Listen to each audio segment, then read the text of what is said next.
Hi, Charlene back from Radical Feng Shui with Charlene, and right now I'm talking about the symbology of the earth element, which is the ultimate mother. Mother Earth. It's nourishing, it gives us food, it grows trees that change our air quality, CO2 to oxygen and vice versa. It gives us so much, and it's associated with the mother and parenting and nourishing, as I just said. So in the home, where do we see earth, and how do we represent earth and bring that in for balance in our spaces?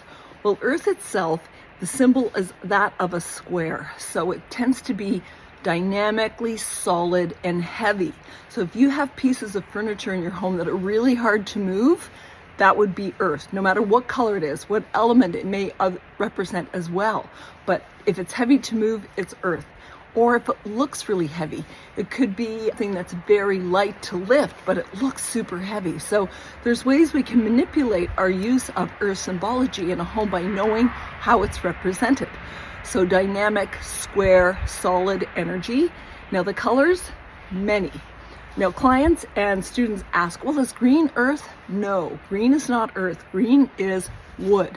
Earth, many, many shades, beiges, browns, taupes, and even whites that have a little bit of a different color. Like there's lots of whites that have a yellow, or they have different colors in them. That could be also a bit of earth energy. So this is an important thing to know, that there's many, many, many, many colors that you can use in your home that grounds out and represents earth.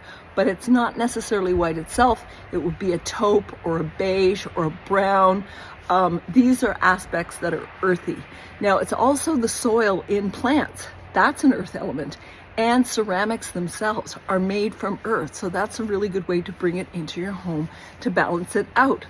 And earth is one of the easiest things to add to your decor in your home because of that solidity. And know that there's 3 areas on the bagua that embody earth, because we do live on the planet. So I'd invite you to go back, look through my past videos. I may do a link from some of my other videos that talk about the earth element, either as a personality or as a design element. But this is the symbology of earth: grounded, solid, nourishing. Thanks for joining me. I'm back with the element metal. Please subscribe and have a great day. Ciao.